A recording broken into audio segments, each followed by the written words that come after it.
Are all over Rachel Reeves and Sir Keir Starmer yet again. I've got some footage for you as well of Sir Keir Starmer as if he thought he couldn't get any less popular, saying that he's going to seek closer links to the EU. He has finally, though, described China as a national security threat, which is probably a few months too late.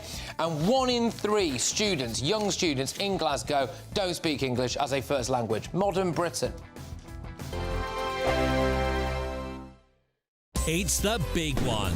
Your chance to win a whopping £85,000 in tax-free cash. The largest cash prize we've given away to date. That's like over £7,000 a month extra in your bank account each month for 12 whole months. That's a year of yes. Yes to holidays, yes to treats, yes to shopping trips, yes to home improvements. For a chance to win £85,000 cash, text cash to 63225. One entry costs £2.50 plus one standard network rate message. Or text bonus to 63225. 5 entries cost £5 plus one standard network rate message. Go to gbnews.com/win. Entries start at £2.50. Call 0903 686 3232. Calls cost £2.50 plus your network access charge. Or post your name and number to GB18 PO Box 8690 Derby DE1 9TT. UK only. Entrance must be 18 or over. Lines close at 4 p.m. on the 30th of January. Please check the closing time if listening or watching on demand. Good luck.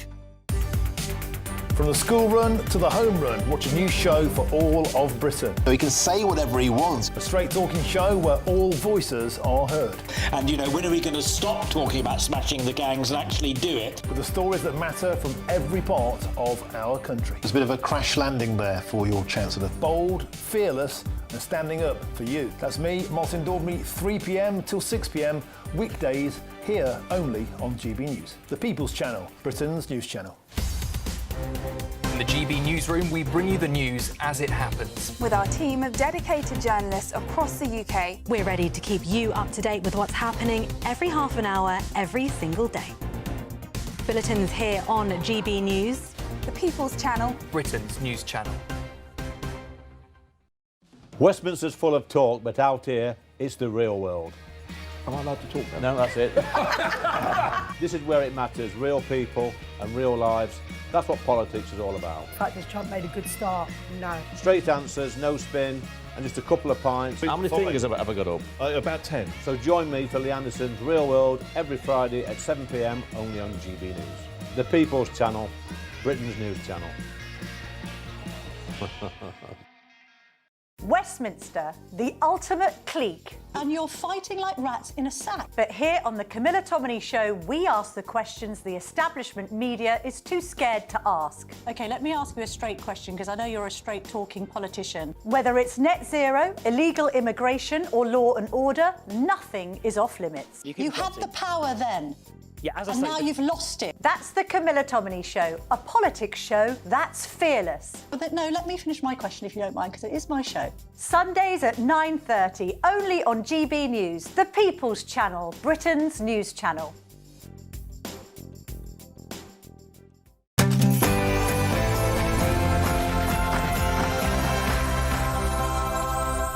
Welcome along to Patrick Christys tonight, late edition, a sparkling rendition of front pages for you. Breaking right now. The Chancellor has been honest and consistent with the public in everything she has said. Sorry, that's a hostage video, isn't it? The Chancellor has been honest and consistent with everybody in everything she has said. Sir Keir Starmer and Rachel Reeves have begun the fight of their political lives, and it's all over the front pages, this. They are not getting away with this budget lie. But here is a fall guy. We start with an apology. A link to our economic and fiscal outlook document went live on our website too early this morning and was subsequently removed. We apologise to the Chancellor, members of Parliament, for this technical error. Well, you'd be forgiven for not knowing who that bloke is. But anyway, he was the former chairman of the OBR, Richard Hughes. Now, he's resigned tonight following, yes, the leak of that budget, but also, crucially, for contradicting the Chancellor. What appears to be happening is the bloke that told the truth about the budget has gone, and the lady who basically lied about it has still got a job. Remarkable times we live in, isn't it? But the Tories have clapped back. Fact is, this has now turned into a political crisis for the Prime Minister and his Chancellor. This is a classic example of do as I say, not do as I do. So the Tories and indeed Reform are now openly calling for the Chancellor to be sacked. after this budget. Where are the Lib Dems, though? Yeah, the Lib Dems wanted everyone out before. Why are they not criticising Labour, ever, at all, as far as I can see? But in other news... I am clear that no transformation today carries greater consequence than the rise of China.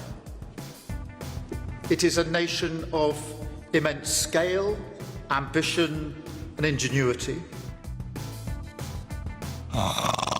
Sorry, as he stopped. The Prime Minister talks of the rise of China whilst making big promises on national security at the London mayoral banquet. Plus... wild promises were made to the British people and not fulfilled. We're still dealing with the consequences today. Talking about broken promises, by the way, is probably not the best look for this Prime Minister, but he's still banging on about Brexit, and it's made the front of one of tomorrow's newspaper front pages, and... What do we want? How do we get it? Strike! What do we want? How do we get it? Strike! Don't get ill in the run-up to Christmas. The junior doctors are going on strike again just before Christmas. I mean, where's the festive spirit, Doc?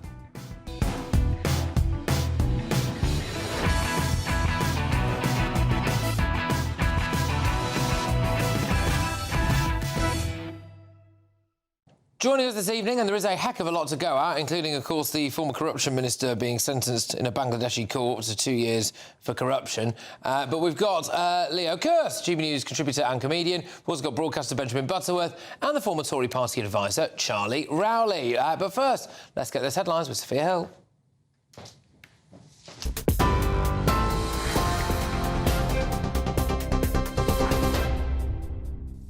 Patrick, thank you. Very good evening. It's just gone 11 o'clock. These are your top stories. The Prime Minister says Britain must not shrink back from a chaotic world, using his speech at the Lady Mayor's banquet to double down on internationalism. In his annual address at Guildhall, Sir Keir Starmer accused opponents of pushing a corrosive, inward-looking attitude, warning that stepping away from institutions like the ECHR or even NATO would weaken the country. He also defended re-engaging with China, saying that failing to do so would be a dereliction of duty, while stressing that the UK will always protect its national security. For years, the narrative ran that China was the coming power.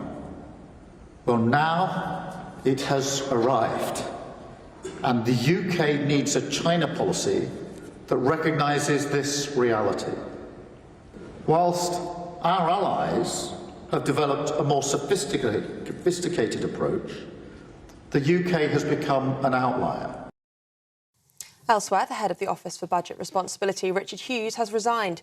In a letter sent to Rachel Reeves and the chair of the Treasury Select Committee, Hughes said that he wants to ensure that the OBR gets the chance to quickly move on from this regrettable incident. It comes after the OBR published a report urging an immediate change to its leadership after it mistakenly released an analysis of the budget early. Conservative leader Kemi Badenoch accused the Chancellor of using Mr Hughes as a human shield and called on Rachel Reeves to resign. Elsewhere, resident doctors in England will go on strike from the 17th until the 22nd of December. The British Medical Association said that they gave the government a window to deliver sufficient progress on a deal, but that didn't happen. Experts expect pressure on services to be intense amid surging flu cases and staff sicknesses, but medics say that they have been left with no choice but to return to the picket lines. And Christmas is on its way as Downing Street has turned on their Christmas lights.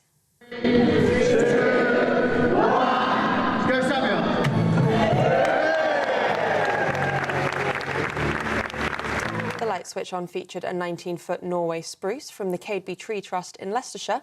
A community hero, Sam, was given the honour of pressing the button, while the Prime Minister hosted a Christmas market-style showcase celebrating small firms, frontline workers and community champions.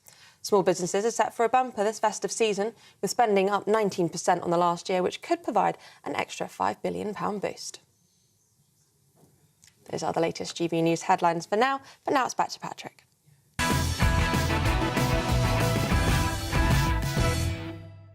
Welcome back to Late Edition. Let's get you Tuesday's front pages. And it's a corker, actually, of a round of papers. So The Independent, Starmer, we didn't mislead anyone on the budget black hole. Oh, well, that's that then. That's that. We can all pack up and go home. You can trust every word this man says. The Daily Telegraph, Reeves clings on as the OBR chief is silenced. And it's a very important story, this, because the now former head of the OBR essentially told the truth and published proof for his claims that he'd told the Labour government that there was a £4.2 billion surplus in the budget.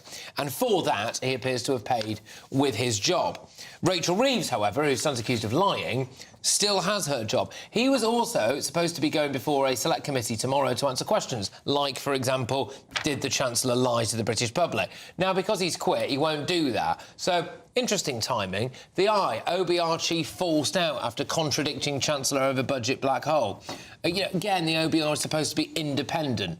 So, there you go. The Sun. England star in quotes rape arrest. They say that this is a former England player and a former Premier League footballer who has apparently been arrested on suspicion of rape. The Guardian. OBR chair quits after inquiry into early release of budget document. They've also got a story down the side there, which is that the Attorney General Lord Herman, the bloke who, of course, in his legal career has managed to represent people such as one of the masterminds of the 9/11 terrorist plot, has now called for Nigel Farage to apologise because of the allegations that he said some anti-Semitic things whilst a schoolboy 50 years ago. The Daily Mail. The fall guy for Reeves's budget lies. I mean, they're really going after it. You'll notice as well that the newspapers now are not putting the word lies in quote marks. They are openly calling Rachel Reeves a liar. That's something that is a very big thing to do. From a legal perspective, the papers appear to be doing that. A government with no shame, they say. And, yeah, again, though, we'll talk about this in a second. The Times, OBR boss quits after PM's budget leak rebuke. And The Mirror, justice for the lost victims. These are corporate manslaughter charges. Apparently, police are considering over sub-postmaster deaths. Let's go to the Daily Express. Now the PM admits seeking closer links to the EU. Going to play you some clips of this recently. Sir Keir Starmer's done what he does best, which is, basically put a white tie on and go and swan around at some do where, there's just a load of other kind of posh people who are really out of touch. And he said that, the people were lied to about leaving the European Union. He also, apparently, I think, finally admitted that China was a national security threat, which appears to be a bit late, because he could have done that before, we tried people who were accused of spying for the Chinese. But the Metro, striker clashes with right-winger. Now, we're hoping we're going to get this video for you now. I imagine many of you will have seen it, because it was all over social media yesterday.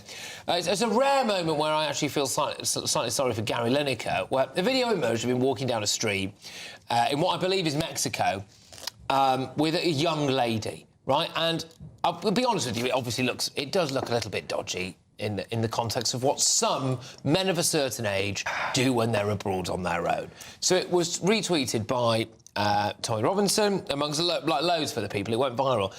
Anyway, it turns out that it's not, in fact, a prostitute. It is it's his daughter-in-law, and he was on the way to get medication for his own son with her, which, to be fair, very much does clear that up. So there you go. We'll see if we can play you the clip later on.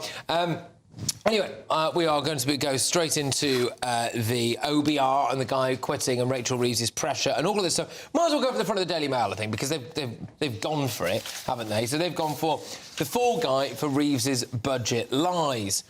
Tories accuse Chancellor of using the OBR chief as a human shield, a government with no shame.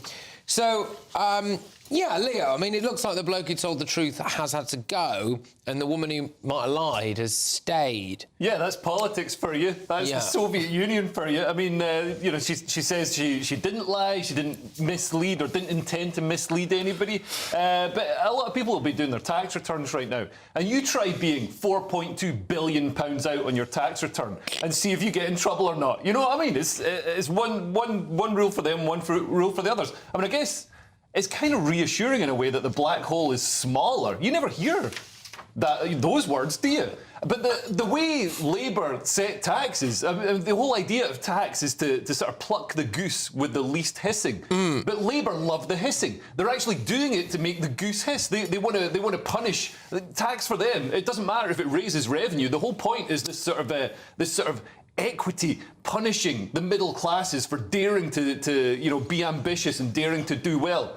I feel like there's a line on this that the government could very easily have said, which is that actually the economy under us was doing so much better than people thought it was. We were raising more tax, so all of that talk about all of the millionaires leaving and all of that stuff, who are not going to pay any more tax, isn't quite true. So there, have that. But instead they've looked at those figures and gone, no, more tax, more, lie about it. It was weird. Yes. Yeah. Are you asking me? I am. Oh, sorry. I don't know where I am. Well, I'm so, you know, it's so dumbfounding, the whole thing, because you're absolutely right. They didn't need to tax as much as they said that they did need to do. The Prime Minister today was clear that he thought that they were going to be in a worse situation than what they actually turned out to be, but yet decided to plough on with it anyway.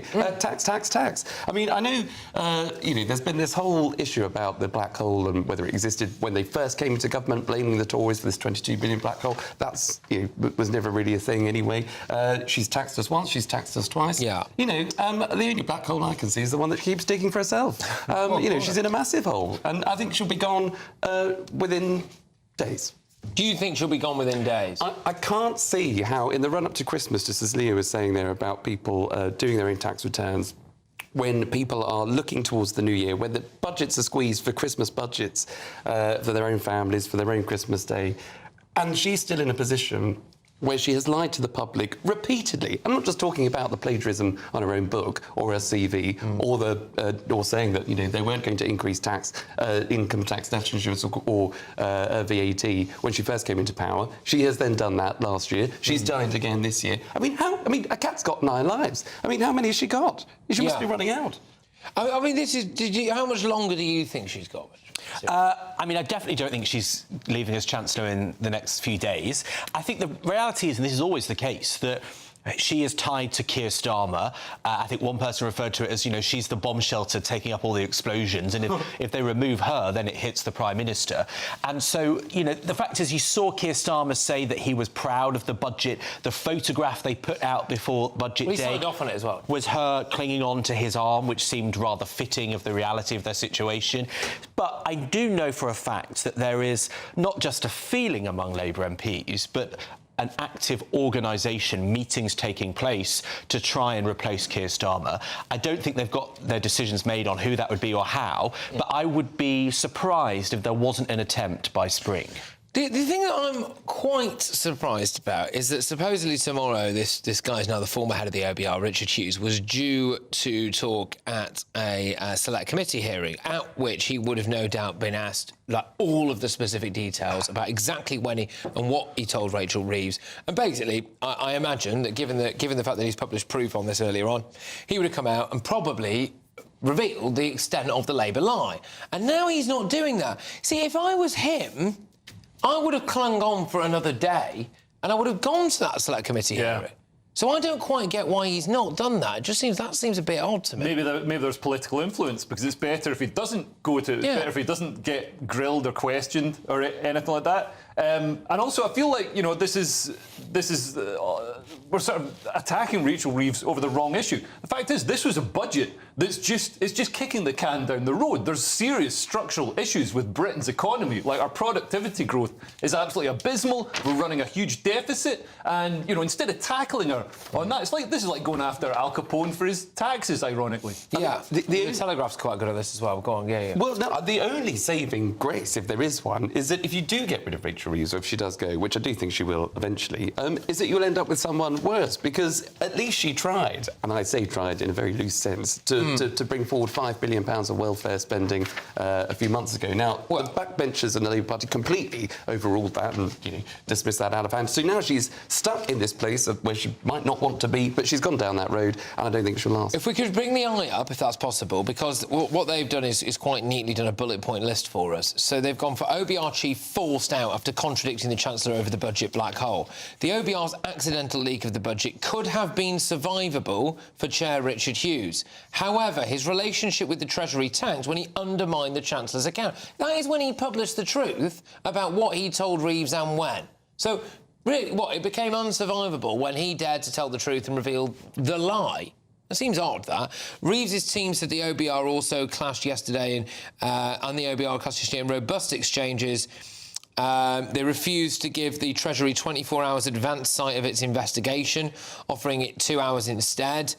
I mean, all right, fine, but given that they leaked the previous one, that was probably available on their website about an hour before they said it was.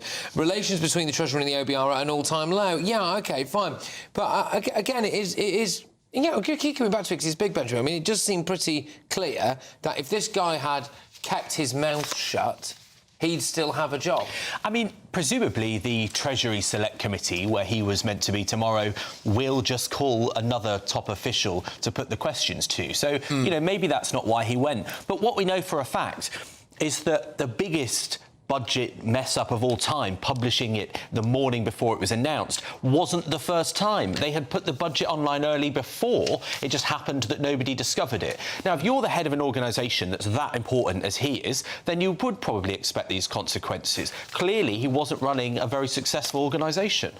Does anyone have any faith in the Treasury Select Committee tomorrow? I mean, the chair is Meg Hillier, who gave a glowing reprieve. What am I looking for? You'll get there eventually. You know, on the back of the budget, she stood up in the House of Commons and said this was a fantastic budget by the Chancellor, a Labour budget for working people, and she was glowing in her review. Working at claiming benefits. I mean, if you've got to earn like 90 grand to be better off than people with 5 kids who are on benefits. It's insanity. But this is why people absolutely hate politics, isn't it? So you've got what appears to be a pretty clear case of a bloke telling the truth and going so that a failing Labour Chancellor and Prime Minister can cling on for a little bit and avoid a lie. There's then going to be... He's then gone the day before he would have undergone some kind of show trial, and instead someone else that we've never heard of is going to have to go through that show trial, which is chaired by someone who's on record saying what a brilliant Labour budget this is. Yeah. It's disgusting. Yeah, but marking their own homework. Yeah. But that's how... I mean, that's not unusual. Obviously, you'd expect an MP of a party to defend the party. I don't know who the Conservatives are, but I'm sure they would give it a good go. But actually, George Osborne, who introduced the Office for Budget Responsibility, I listened to him the other day saying that he thinks it's got way too powerful. The idea that each individual measure is being run past them before a budget is a bit ridiculous. So maybe, dare I say it, Liz Truss had a point, and the OBR is a bit too powerful. There's a story on the front of The Guardian as well, which kind of ties into it in a sense, and it's comical, really, in a way, which is that Tulip Siddiq, who was the former anti-corruption minister, has been found guilty for corruption in Bangladesh and sentenced in her absence to 2 years in jail. I was going to say to you, Lee, I mean, we've had a homelessness minister who's gone because some of her tenants were potentially about to be made homeless. We've had a housing minister who had to go because of an issue with stamp duty on a second house. Yeah. You know, we've got a Justice Minister who said he loved jewellery trials and now wants to scrap jewellery trials. And we had a Corruption Minister who appears, according to the Bangladeshis anyway, is guilty of corruption. She denies it all wrong to him, by the way. Guilty of corruption. And it ties in with what's going on with the OBR as well, because it's almost like we can't believe anything that this Labour government says or does. Yeah, absolutely. I mean, it's a government in name only, but it doesn't really have any legitimacy, and it seems to be just sailing on rudderless, just dropping people off the side as it goes. And this is a nonsense. And for Tulip Siddiq to deny these charges when she's been found guilty in a court in Bangladesh, that strikes me as racist, because she's saying that the Bangladeshi judicial system isn't reliable. And I've got every single faith in the Bangladeshi judicial system. You always have done, actually. Because I'm not a racist, and I think it's absolutely right. We should extradite her to Bangladesh to serve out those 2 years. It should probably be increased.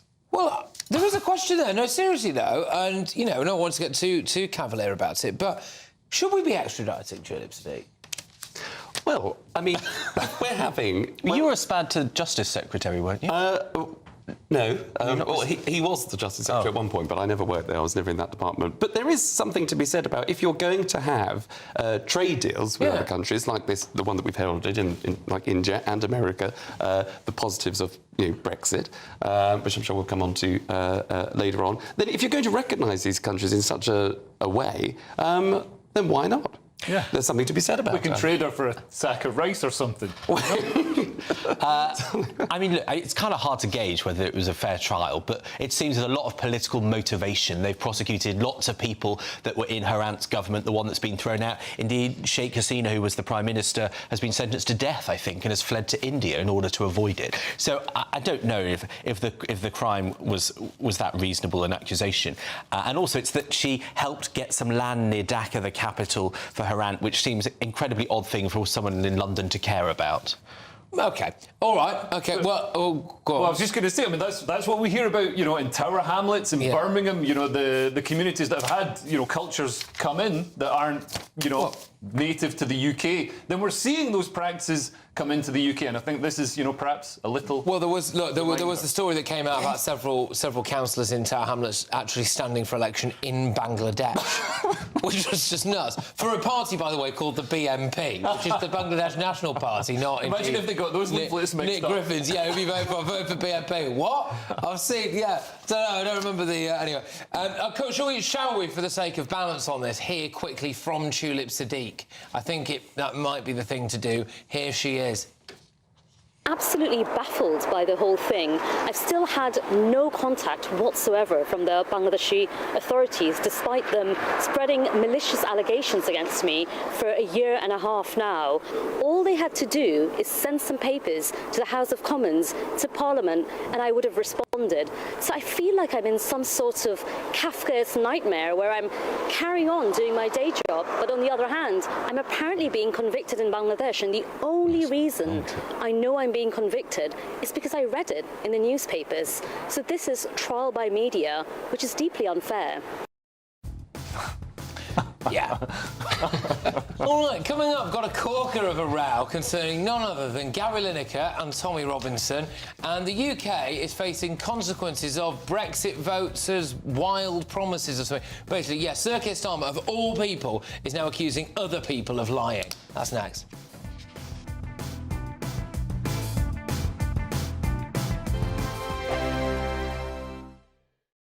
Westminster's full of talk, but out here, it's the real world. Am I allowed to talk then? No, that's it. This is where it matters. Real people and real lives. That's what politics is all about. The fact that Trump made a good start, no. Straight answers, no spin, and just a couple of pints. How many fingers have I got up? About 10. So join me for Lee Anderson's Real World every Friday at 7 p.m. only on GB News. The People's Channel, Britain's news channel.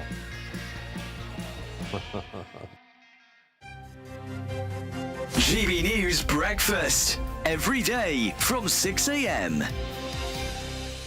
So many people within the armed services now can say that they owe their lives if they were, shall we say, work in the Middle East and in Afghanistan, in Iraq before that, actually owe their lives to the fact that it was dogs that they sent out to see whether or not there were explosives in a building, whether they were going through a minefield or whatever. So I think we were just talking previously, of course, Hannibal used his elephants. And there has not been a single year since the end of the Second World War when we have not had a conflict of some sort, and animals are still being used. We don't have horses used in the same way, obviously. We still had the cavalry, which is why 8 million horses were lost. Horses, donkeys and mules were lost in the First World War. But they weren't just the cavalry horses. They were the horses that were pulling the guns, that were delivering the armaments, that were carrying out the wounded. And what is interesting is, today in the 21st century, in Ukraine, who are leading the way in using drones in modern warfare, they are doing what they did in the First World War, and they're using horses, donkeys and mules to take the wounded out. The wonderful memorial that we have on Park Lane, it's there and it recognises that it was horses, dogs, donkeys, mules, and if you look, because they have individual statues of them, but if you actually look at the memorial itself, you will see pigeons. Dolphins. I mean, we know that dolphins are being used. As human beings, we share this planet with millions of other animals. And for centuries, we have used certain animals and abused them, used them and abused them, and got them into service with us. GB News, the People's Channel. You want to know what's really going on in the corridors of power? Labour don't know what to do with you half the time, and that makes you quite lethal in the chamber. Get behind the headlines with Chopper's Political Podcast. Join me, Christopher Hope, as I sit down with the great and the good of British politics. We'll see where this ruling takes us. These are the stories shaping our nation. Chopper's Political Podcast, available now on all platforms. Listen in and stay ahead.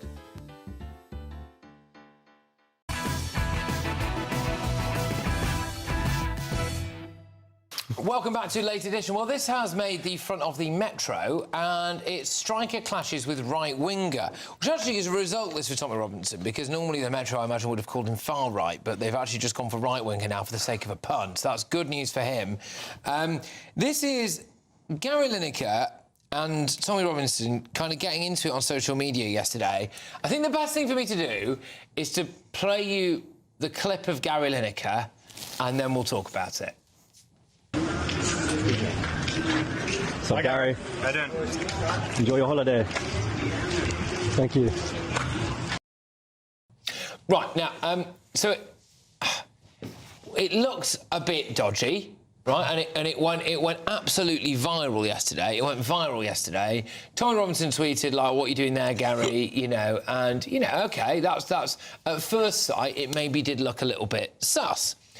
But then it's turned out that the girl in that video is not, in fact, as people are alleging, a prostitute. No, it is... well, I'll read you what Gary Lineker said. He said, if you must know, I was going to a chemist with my daughter-in-law to get some medicine for her unwell husband, my son. Hatred is a dreadful weakness. So there you go. So we're at the front of the Metro, that little spat. Against my better judgment, Leo, what's your thoughts on this story? I'm not going to say what I said to you in the break. No, I mean, I think, you know, Gary Lineker's like, oh, this is hatred. It's like, what? Tommy Robinson just cheekily said, what are you up to here, Gary? Yeah. And there's no hatred there. It's the cheeky banter down the pub, you know, like, Tommy's just having a laugh. And for Gary to suddenly be consumed with hatred and to see hatred everywhere suggests that Gary Lineker is seething with hatred for the people of Britain who are represented by Tommy Robinson. Right, OK. Can we play that clip again, just so we know what we're talking about, and then we'll go to the panel on this. But apparently he's in Mexico. Look, here you go, here you go. So, Gary, enjoy your holiday. Thank you. You can... Look, I think you can see why people might have jumped to conclusions, Carly. Well, I was more interested in the man that walked across the screen at the end, if I can say so myself. Good grief. But I don't know why Gary has decided to take it upon himself to reply in a way, because I can't help but notice that Gary's son, his other son, George, posted on his behalf. I can't read out what he actually said. Yeah, he did, but it does cover the papers. So, you know, when somebody, I think, replies on your behalf and points it out so obviously that it's his, what's she? Daughter-in-law. You know, your English is really coming on, but well done. You idiot. Well, there we go. Then you would have thought that would have been enough. I don't know why Gary feels the need to then. Well, it's because really it did look quite bad. Because misinformation travels faster than the truth these days, and it would have blown into a great conspiracy theory that would have, you know, stuck next to him for ages. So you kind of have to reply. OK, right, I'm talking to people who are not speaking very good England tonight. Let's bring up the Daily Telegraph again. So there's a smaller story on the Daily Telegraph's front page, which is this: English foreign tongue for 1 in 3 Glasgow pupils. So almost 1 in 3 pupils in Glasgow does not speak English as their main language. That's according to new data. You're chuckling away there, Leo. Well, yeah, but this is hardly news, is it? I mean, surely it's about 90% of people in Scotland don't speak English as I'm doing it right now. I think the migrants going in probably speak better English than the well, you can say it. Lovely received pronunciation from the Indian madrasas. I don't know, it really shows the sheer scale of the number of migrants arriving in Scotland and settling there. So, and especially, you know, the young people, the next generation is going to be, like in Glasgow, like a third of the population, a third of the kids in school speak English as a second language. So, in a couple of generations, a third of Glasgow is going to be But this points out, as you were identifying there, a much bigger issue facing Britain. A much bigger issue is what are we and who are we as a country, and how on earth can you expect your values and your national identity to be maintained when a third of the people, just under a third of the people, don't speak your language as their main language? Is it fair to take people from the Horn of Africa and put them in Glasgow? I mean, that's a drop of about 35 degrees. Yeah. I mean, and we're spending all this money on their education. Are they going to stay? Aren't they going to escape? They're just saving up for the megabus back to Mogadishu. Or London. Yeah. I would have thought. But the irony here, as I'm sure you're about to point out, Charlie, is that Glasgow, I believe, became a city of sanctuary. Certainly they said that they wanted to be a refugees' welcome city. They now claim that they are full and that they are begging the central government, to stop putting more refugees in Glasgow, and now 1 in 3 Glaswegians don't speak English as their first language. So this is what you get, I'm afraid, isn't it? Well, totally. And the absolute irony of it, you talked about national identity, and that is what it's about, and that should be the conversation we're having as a country about what we want to be, what we want to do, our presentation on the world stage, as well as what we are as a United Kingdom. But in Scotland, this is under the government of the SNP. After people bang on about 14 years of Tory rule, my word, heading up north of the border, for all of its beauty in terms of land and geography, has an absolute stain on its education system, its health system, which also came out in the COVID report, and also the way in which people are now not able to speak But just the language. think about the education system there. So, I'm sorry, but aren't people... If you when you went to school, when any of us went to school, I'm sorry, but if a third of the people in your class didn't speak English as their main language, I think all of our education probably would have suffered. I mean, I remember I was at secondary school when the EU accession countries joined, and we had a bunch of Slovakians come in. They picked up English remarkably quickly. They're all doing very well in later life. So, we shouldn't be so insecure about our culture and our country as to be threatened by this.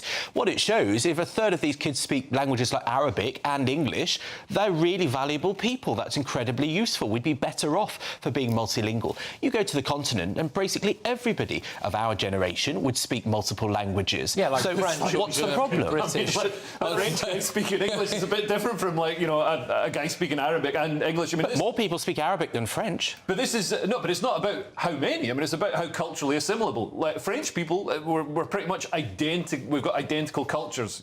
Similar foods, all the rest of it. Sorry, French people. But I mean, for a third of young people in these schools to be not speaking English. Well, they do speak English. That's an insane. I mean, there's a certain level that assimilation is impossible. This points to other social issues that are going to be arising from this. Not just things like grooming gangs, but just things like balkanisation, ghettoisation. When you've got huge populations that don't have the time, don't have the ability to assimilate. If you're coming into an area where people are from your home country or people aren't British, then you don't get the chance to assimilate. Just to say the data on this show that of the 71,957 students in Glasgow's schools, 20,717 spoke English as an additional language. It doesn't really go on to say how well they speak English there, but the mind boggles. Anyway, right, well, no doubt there'll be more on that tomorrow. Coming up, though, we've got a little bit of this. What do we want? How do we get it? Strike! What do we want? How do we get it? Strike! Well, this is inside several of tomorrow's newspaper front pages. The doctors are out on strike again, this time right up to Christmas. The run up to Christmas. There you go.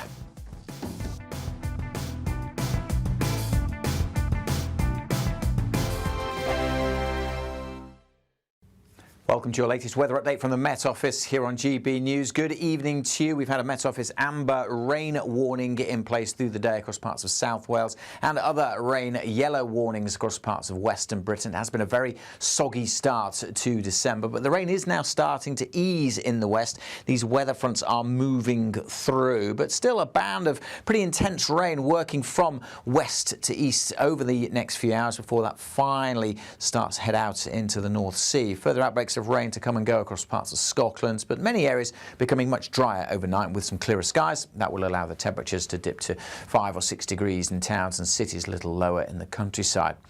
It does mean a bright start to Tuesday. In fact, overall, a much brighter day tomorrow. Certainly for the Midlands and eastern England, we'll see some sunshine. Maybe a few breaks in the cloud coming through to parts of Scotland. Also, some wet weather across the Northern Isles initially, and showers will come into western Scotland all day. Elsewhere, we'll be looking at showers developing also. A few, maybe for the west of Northern Ireland, certainly around the coasts of western England and Wales, and along the south coast, there'll be some showers to start off with. And as we go through the day, those showers will tend to creep inland as well. So although not as wet as today in South Wales and southwest England, obviously any rain falling here onto the saturated ground is likely to cause further problems. But the rain, at least a bit more hit and miss in the form of showers, and certainly much in the Midlands, eastern England, good part of eastern Scotland, through the central belt, dry and bright for the most part. A little cooler than today, but we'll have a bit more sunshine, and the winds will be lighter as well. Wednesday is also a case of sunshine and showers, and again, most of the showers will be focused in western areas, particularly western Scotland. It's a good chance that eastern England will stay dry and bright. And again, nothing like as heavy the rain across parts of Wales and southwest England as today. Temperatures, again, mostly 7 to 10 or 11 degrees Celsius, about average for this time of year. Decisions made in Washington aren't just shaping America, they're shaping Britain too. From migration to global security, from crime to health. Whatever happens in the White House today will be felt in your town or city tomorrow. That's why The Late Show is live from Washington, D.C. Cutting through the politics to show you what it all means for Britain. The Late Show live every night at midnight. Only on GB News, Britain's news channel. Westminster's full of talk, but out here, it's the real world. Am I allowed to talk now? No, that's it. This is where it matters, real people and real lives. That's what politics is all about. In fact, has Trump made a good start? No. Straight answers, no spin, and just a couple of pints. How many fingers have I got up? About 10. So join me for Lee Anderson's Real World every Friday at 7 p.m. only on GB News. The People's Channel, Britain's news channel.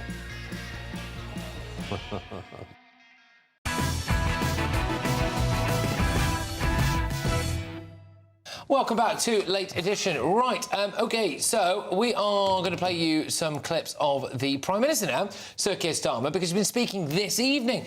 The Prime Minister has actually made one of the front pages, actually. The Prime Minister has hit out over the Tories' Brexit legacy at the Lady Mayor's banquet this evening. Here he is. The Brexit vote was a fair, democratic expression, and I will always respect that. But how it was sold and delivered was wrong. Wild promises were made to the British people and not fulfilled. We're still dealing with the consequences today in our economy and in trust, in the degradation of political debate. Now, I raise this not to rake up the past, but to learn from it and to use it to inform what comes next.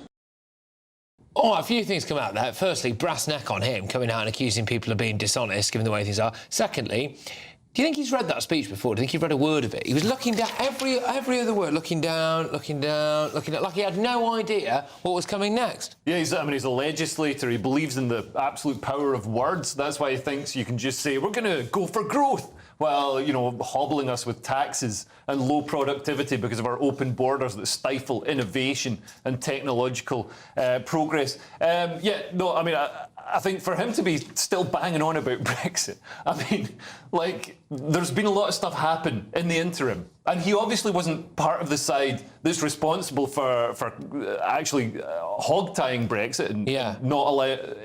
He wasn't part of the side making it happen. He was on the side of the people stopping it happening because the establishment didn't want it to. Yeah, they didn't want it to happen. Again, Him saying that I've always respected that. It's absolute rubbish. We've got clips here. We've got time to get them now. We've got clips here. We've played it all the time about him talking about a second referendum. Well, you're absolutely right. I mean, look, he says that he was unapologetic. In fact, he is probably the most apologetic person basically saying that it's all the UK's fault. Sorry we left, it was all our fault. Yeah. EU, you did absolutely nothing wrong. I mean, the only reason he's apologising or wants to join the EU again or get close ties is because he's on so many of these jollies, these foreign trips. Yeah, he just doesn't want to wait in the queue. He wants a free pass. But that is a problem from the EU. We didn't do that to them. Sorry, that's also another lie.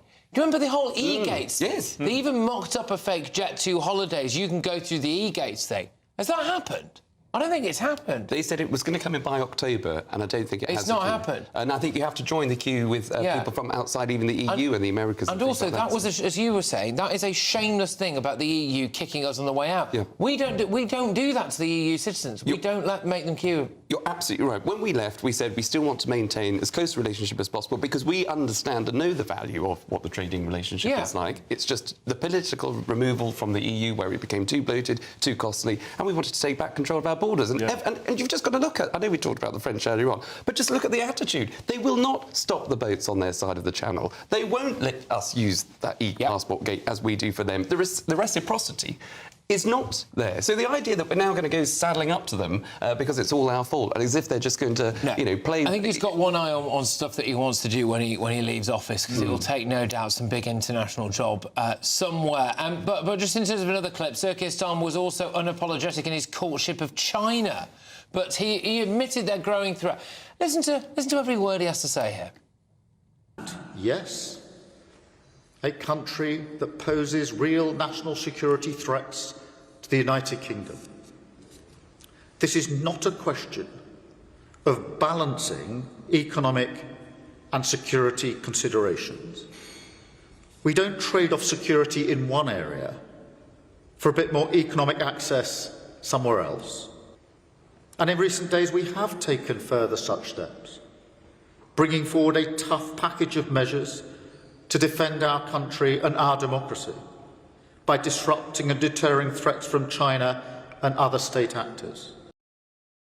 So, Benjamin, he'll describe China as a national security threat there, but not when it mattered, when it came to the prosecution of 2 alleged Chinese spies. Well, I mean, he's right to say that it's a threat to national security. I spoke to someone recently who was a speechwriter in the Treasury under George Osborne, and when the Conservatives had the state visit of China to the UK, they gave George Osborne teacups, and in the teacups were monitors to record and track. And the audacity of the Chinese is extraordinary. Thankfully, it's customary that they scan everything that's given as a gift, especially from a country like China. But, I mean, the blatantness of that says that we should be nervous. However, on the other side... It's about to listen to George Osborne for doing that. Yeah, that would be torture enough, actually, to have to listen to George Osborne. I reckon it'd be quite interesting to see what he does in his private life. But, you know, China is the second biggest economy in the world. It's only growing. It's got huge geopolitical influence. And so I think any politician that said we shouldn't be working with them would be lying, would be naive. But this is the thing. I mean, China will be your friend until it doesn't need you anymore. I mean, Xi Jinping is building up, amassing a huge military. He's making a sort of almost an autarkic state that's completely self-contained with its own consumers of its own products. So it's like Putin. You know, we were buying oil, buying gas from Putin for so long, but it gave him leverage over us because China's got all the tech, all the technologies of the future, the industries of the future. They've got us over a barrel, and for Keir to be, you know, appeasing them already, putting through the super embassy, you know, there's rumours that this trial was cancelled on Labour's orders. You know, for all this to be happening is very worrying. He's very short-sighted. There's an incredibly cautionary tale to be had with China, which is this ridiculous idea that if you bring them in from the cold, they will eventually come around to our way of thinking. They saw that singularly as weakness and then used that to do things like literally hack Downing Street and probably this right here in my hand. So thank you, China. There is a cautionary tale, I feel, there for certain other cultures as well that we have welcomed into this country, and the way that they seem to be behaving around Europe, especially when it comes to things like the Christmas markets recently we were talking about. But yeah, the Prime Minister obviously not able to call the Chinese a national security threat when it mattered. Look, when we come back, we have got quite a lot going on. Council houses worth more than £2 million are going to be spared from the property tax.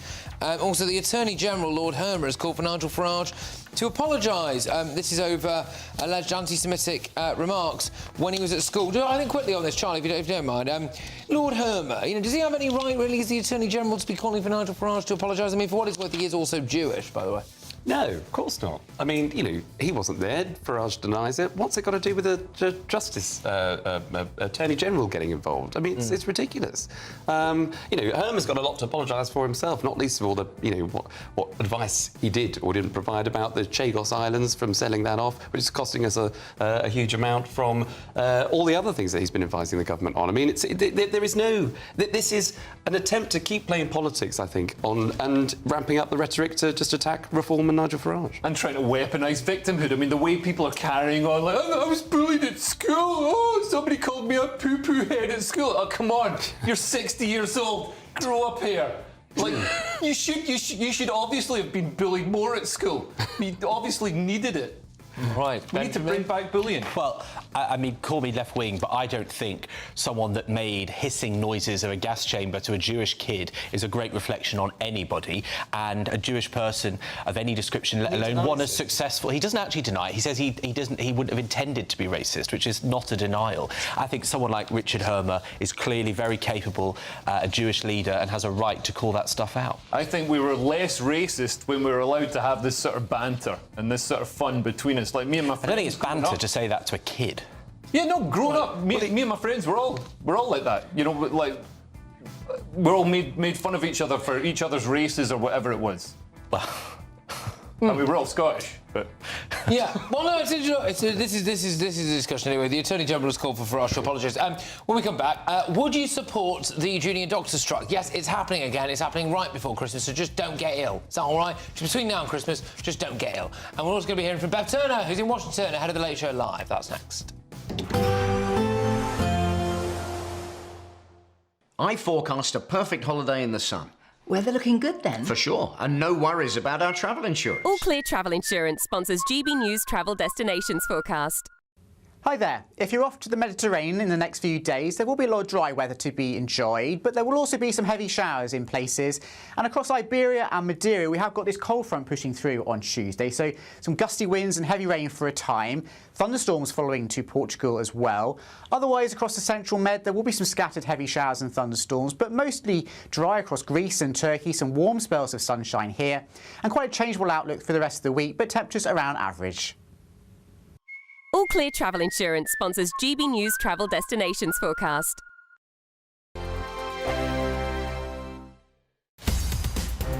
In the GB newsroom, we bring you the news as it happens. With our team of dedicated journalists across the UK, we're ready to keep you up to date with what's happening every half an hour, every single day. Bulletins here on GB News, the People's Channel, Britain's news channel. Westminster's full of talk, but out here, it's the real world. Am I allowed to talk now? No, that's it. This is where it matters, real people and real lives. That's what politics is all about. The fact that Trump made a good start, no. Straight answers, no spin, and just a couple of pints. How many fingers have I got up? About 10. So join me for Lee Anderson's Real World every Friday at 7 p.m. only on GB News. The People's Channel, Britain's news channel. You want to know what's really going on in the corridors of power? Labour don't know what to do with you half the time, and that makes you quite lethal in the chamber. Get behind the headlines with Chopper's political podcast. Join me, Christopher Hope, as I sit down with the great and the good of British politics. We'll see where this ruling takes us. These are the stories shaping our nation. Chopper's political podcast, available now on all platforms. Listen in and stay ahead. Decisions made in Washington aren't just shaping America, they're shaping Britain too. From migration to global security, from crime to health. Whatever happens in the White House today will be felt in your town or city tomorrow. That's why The Late Show is live from Washington, D.C. Cutting through the politics to show you what it all means for Britain. The Late Show live every night at midnight. Only on GB News, Britain's news channel. Mornings don't have to be tiresome, especially if you have the right company. Wake up to news as it happens, opinion and debate, and of course, a little bit of entertainment too. Because when the kettle's on, we're on. That's Breakfast on GB News, a show worth waking up for. Every morning from 6 a.m. Only on the People's Channel, Britain's news channel. We'll spread the news, you spread the word. 5 hosts, 5 opinions, 5 fearless debates, 5 unfiltered takes on the day's news. 5 reasons not to be anywhere else on Saturday night. This is the Saturday 5. You got me. You got me good there. Britain's biggest Saturday night TV show. It's not a bad brand. Yeah. Uncensored. Very, very racist tonight. On the unpredictable. What does she say? Can you translate it for us? And always entertaining. And how can a country go from being led by William Wallace Saturday nights from 6 p.m. only on GB News. The People's Channel. Britain's news channel. You're going to want to stay tuned, trust me.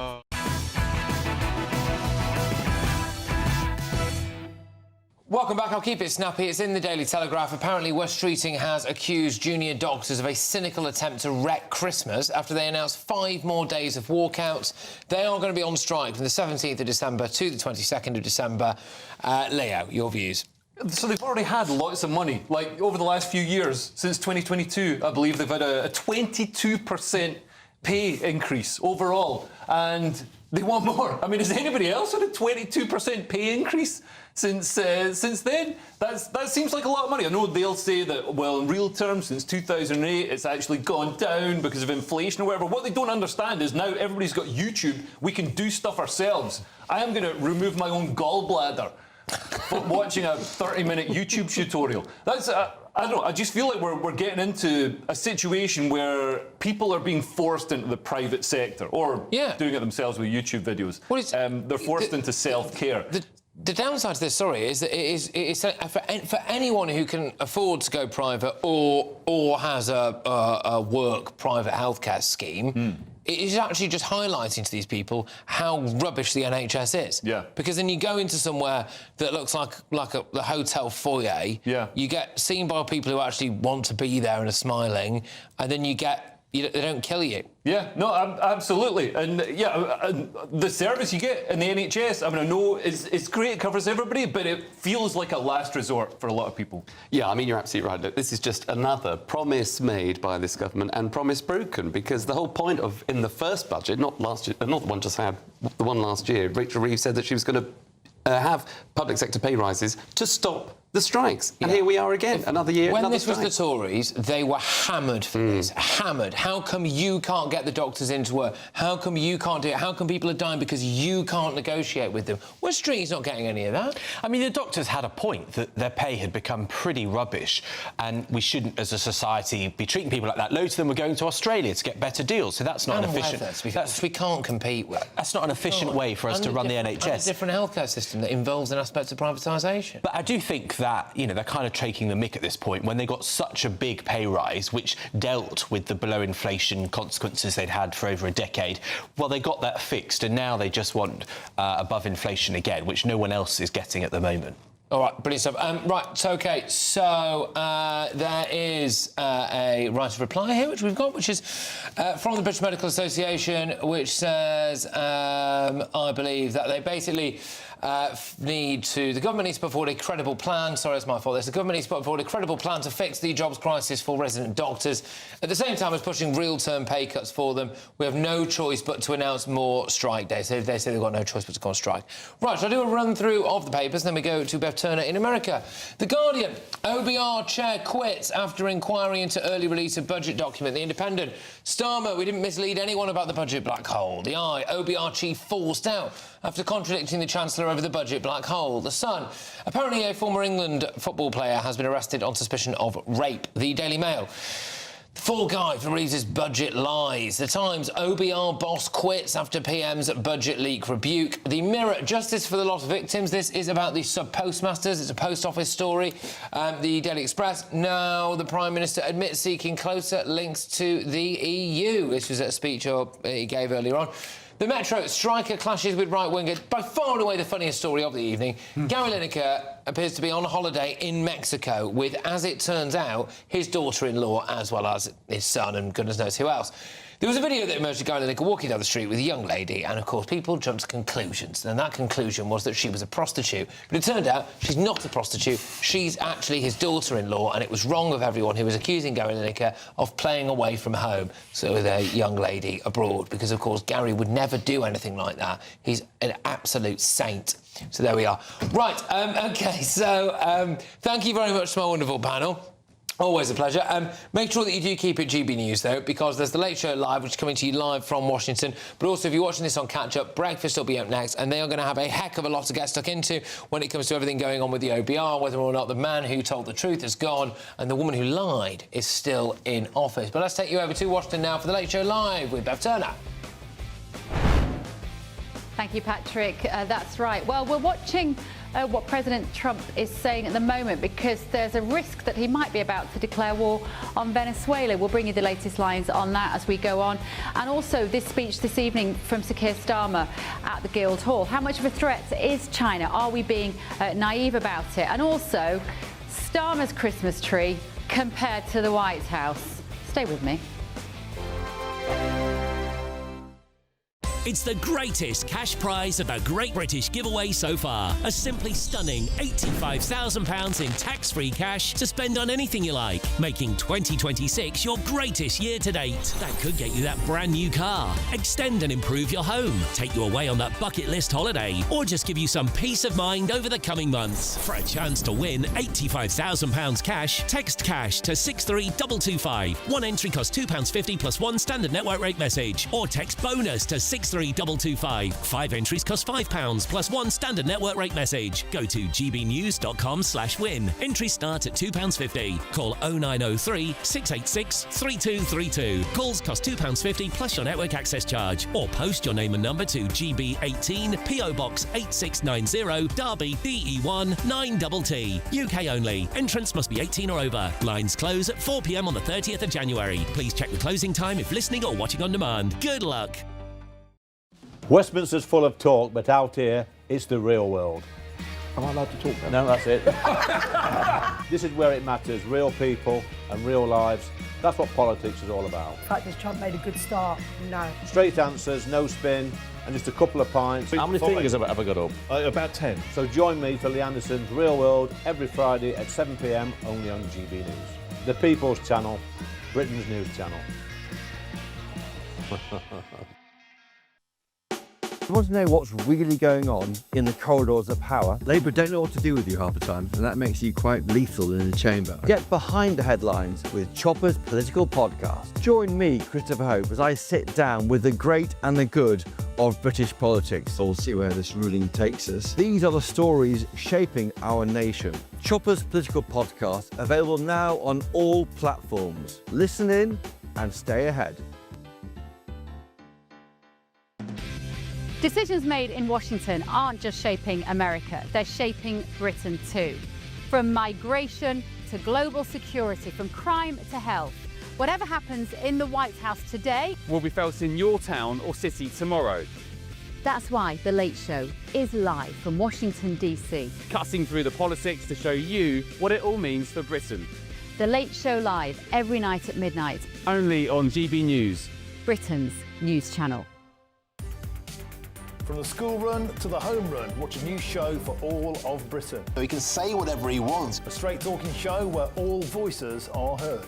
And, you know, when are we going to stop talking about smashing the gangs and actually do it? With the stories that matter from every part of our country. There's a bit of a crash landing there for your Chancellor. Bold, fearless and standing up for you. That's me, Martin Daubney, 3 p.m. till 6 p.m. weekdays here only on GB News. The People's Channel, Britain's news channel.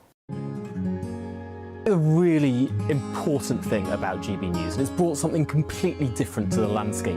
The mainstream is all about keeping the status quo as it is, ticking along quite nicely. They don't want to ask difficult questions. GB News exists because there is a desperate need for fearless journalism that puts the people first. GB News came on the scene as a disruptor, and it has always been a disruptor ever since. Journalism in this country has been a cosy world full of groupthink until now. Well, the reality is that most British journalists are afraid. That's not GB News. Journalism is journalism at the end of the day, and we're not here to serve any masters. Our masters are our audience. We're here to talk about things in a way that have never been broadcast on British Airways before. Do not miss a moment on GB News. The #1 news channel in the country.